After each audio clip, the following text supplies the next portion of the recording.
got so.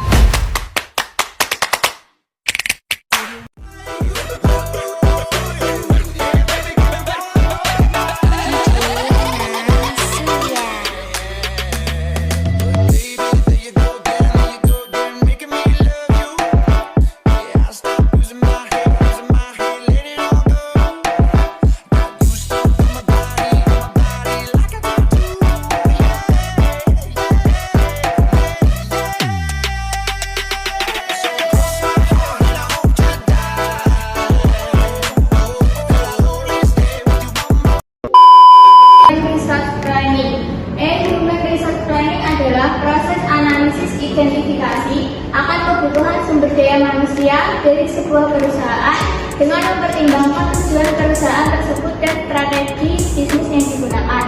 Atau dengan kata lain, hal ini merupakan proses perencanaan sumber daya manusia yang memanfaatkan teknologi informasi, khususnya aplikasi dan sistem berbasis web, untuk mendukung seluruh aktivitas perencanaan SDM dalam organisasi. Dengan kata lain, EHRP merupakan integrasi antara proses perencanaan SDM tradisional dengan teknologi digital, sehingga prosesnya menjadi lebih efisien, transparan, dan mudah diakses oleh berbagai pihak dalam organisasi, baik manajer, karyawan, maupun departemen HR. Selanjutnya, proses perencanaan SDM. Yang pertama, analisis kebutuhan SDM berdasarkan tujuan dan strategi bisnis. Langkah awal perencanaan SDM adalah menganalisis kebutuhan tenaga kerja dengan melihat tujuan dan strategi bisnis perusahaan. Ini melibatkan evaluasi tugas, tanggung jawab, dan kompetensi yang dibutuhkan untuk mencapai target organisasi. Selanjutnya, yang kedua, memastikan SDM berkualitas, memadai, dan kompeten. Perencanaan SDM bertujuan untuk memastikan jumlah dan kualitas tenaga kerja sesuai kebutuhan organisasi. Ini termasuk memastikan karyawan memiliki keterampilan yang relevan dan kompetensi yang mendukung pencapaian tujuan bisnis. Perusahaan harus menyesuaikan jumlah SDM dengan kebutuhan agar tidak kekurangan atau kelebihan tenaga kerja. Selanjutnya akan dilanjutkan teman saya. Yang selanjutnya ada tujuan perencanaan SDM. Tujuan perencanaan SDM yang pertama adalah memenuhi kebutuhan tenaga kerja. Salah satu tujuan perencanaan SDM yang paling utama yaitu untuk memenuhi kebutuhan tenaga kerja. Dengan dilakukannya perencanaan SDM, perusahaan bisa memprediksi harus mulai dari kapan mencari tenaga kerja yang baru. Yang kedua, ada menempatkan tenaga kerja secara tepat. Tujuan perencanaan SDM yang selanjutnya adalah untuk menempatkan tenaga kerja secara tepat di posisi dan bagian yang tepat. Seorang tenaga kerja yang memiliki kemampuan sebaik apapun tidak akan dapat bekerja maksimal jika ditempatkan pada posisi yang bukan keahliannya. Dengan adanya perencanaan SDM, tenaga kerja dapat bekerja pada posisi dan bagian yang merupakan keahliannya. Yang ketiga ada mencapai tujuan perusahaan. Tujuan perencanaan SDM yang sangat penting juga adalah untuk mencapai tujuan dari perusahaan tersebut.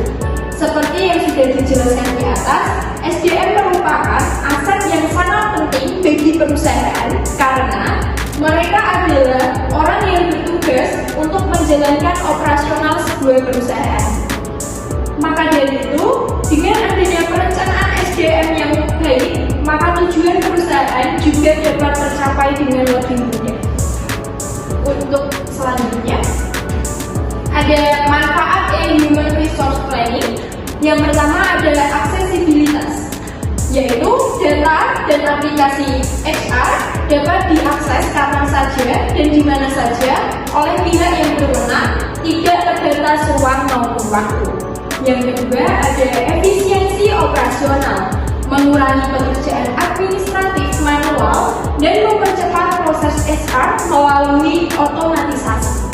Yang ketiga ada pengambilan keputusan yang lebih baik, yaitu data HR yang terintegrasi dan real time memudahkan analisis kebutuhan dan perencanaan SDM secara strategis. Yang terakhir ada peningkatan kinerja HR. HR dapat lebih fokus pada peran strategis ketimbang administratif karena lebih banyak fungsi operasional yang sudah terdigitalisasi digitalisasi. Yang selanjutnya akan dijelaskan oleh rekan saya. Human Resource Learning, yaitu yang pertama ada manajemen data karyawan, dan selanjutnya ada manajemen rekrutmen dan onboarding, dan selanjutnya ada manajemen kehadiran dan absensi, selanjutnya manajemen penggajian atau payroll, dan selanjutnya ada manajemen kinerja dan evaluasi, selanjutnya ada employee self service, dan selanjutnya ada kepatuhan dan kebijakan HR. Oke, selanjutnya ada faktor eksternal. Jika faktor internal membahas tentang apa yang ada di dalamnya, lain hal dengan faktor eksternal. Faktor eksternal adalah segala sesuatu yang berada di luar organisasi yang dapat berpengaruh langsung maupun tidak langsung untuk tujuan organisasi. Berikut faktor eksternal menurut Imbudus meliputi teknologi, sosial dan budaya, politik dan ekonomi, dan selanjutnya akan dilanjutkan oleh rekan saya. Selanjutnya ada tantangan dan hambatan yang dihadapi dalam perencanaan sumber daya manusia di era digital dan globalisasi. Perkembangan dunia digital yang semakin maju membawa perubahan bagi dunia bisnis dan sumber daya manusia untuk lebih mempertahankan kualitas agar mencapai keunggulan kompetitif. Beberapa komponen penting yang dibutuhkan yang harus dimiliki oleh tenaga kerja agar mampu bersaing. Tantangan bisnis yang dihadapi organisasi menurut Ulrich 1998 adalah sebagai berikut. Yang pertama, globalisasi. Globalisasi sangat kuat pengaruhnya bagi seluruh aspek kehidupan. Globalisasi menciptakan perubahan dan tantangan dalam ruang lingkup dunia. Yang kedua ada profitabilitas melalui pertumbuhan. Profitabilitas memiliki pengaruh terhadap harga-harga. Apabila profitabilitas meningkat, maka akan mempengaruhi keputusan investor untuk melakukan investasi pada suatu perusahaan. Yang ketiga adalah teknologi. Perkembangan teknologi yang sangat pesat mendorong aktivitas berjalan dengan lancar sehingga output yang dihasilkan semakin meningkat. Sumber daya manusia harus mampu mengikuti perkembangan teknologi dengan cepat dan tepat. Yang keempat ada modal intelektual. Kemampuan intelektual tenaga kerja akan berdampak positif terhadap kecakapan dan tantangan bagi organisasi. Adalah meyakinkan bahwa mereka mempunyai kemampuan untuk menentukan, mengasimilasi, mengembangkan, menggantikan, dan mempertahankan individu-individu yang berbakat. Yang terakhir, terjadinya banyak perubahan. Dalam menghadapi berbagai macam tantangan, perusahaan harus mampu beradaptasi dan mengikuti serta menyesuaikan diri dengan perubahan. Manajemen harus merancang strategi khusus dalam mengintegrasikan antara perencanaan strategi dengan kebutuhan manajemen sumber daya manusia dalam mendukung tercapainya keunggulan kompetitif bagi perusahaan. Selanjutnya, Sinamura 1997 menyatakan bahwa perencanaan sumber daya manusia suatu perusahaan akan efektif apabila kualitas dan jumlah informasi relevan dan tersedia bagi kepentingan pengambilan keputusan. Pelaksanaan perencanaan sumber daya manusia diharapkan dapat berjalan secara efektif di tengah persaingan global menghadapi berbagai macam tantangan, yaitu yang pertama adalah keunggulan kompetitif. Tantangan dari perspektif sumber daya manusia adalah merancang strategi dalam mencapai keunggulan kompetitif yang dapat dipertahankan atau sustainable competitive advantage. Keunggulan kompetitif dapat diraih oleh perusahaan bersifat jangka pendek, sebab perusahaan lain yang merupakan pesaing akan berusaha menyusun strategi yang sama dengan yang dilakukan. Yang selanjutnya adalah strategi bisnis. Dalam mendukung strategi bisnis secara keseluruhan merupakan tantangan yang dihadapi perusahaan, sebab manajemen puncak tidak seterusnya akan mampu mengkomunikasikan secara jelas mengenai strategi bisnis perusahaan. Yang selanjutnya ada konsentrasi pada permasalahan.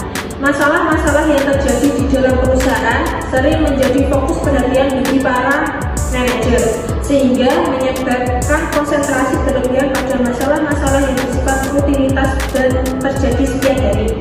Yang terakhir ada karakteristik unik organisasi, yaitu memiliki sesuatu yang unik merupakan hal mendasar yang harus dipenuhi dalam menghadapi persaingan. Strategi bisnis yang unik akan sulit untuk ditiru oleh para pesaing. Yang selanjutnya yaitu ada contoh dari studi kasus PT Telekomunikasi Indonesia Tbk. Jadi, PT Telekomunikasi Indonesia Tbk melakukan perencanaan sumber daya manusia yang efektif untuk memenuhi kebutuhan tenaga kerja masa depan. Seiring perkembangan bisnisnya, perusahaan ini menggunakan perencanaan SDM yang berorientasi pada strategi jangka panjang dengan memanfaatkan data sebagai pedoman untuk meramalkan kebutuhan SDM dan menyusun langkah-langkah strategis yang tepat, terutama dalam hal jumlah dan kualitas tenaga kerja yang dibutuhkan. Selanjutnya yaitu ada kesimpulan.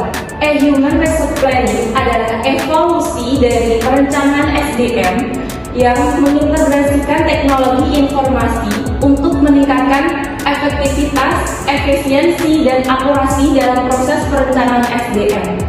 Dengan EHRI, organisasi dapat lebih adaptif dan responsif terhadap kebutuhan bisnis yang dinamis, sekaligus memperdayakan manajer dan karyawan untuk terlibat langsung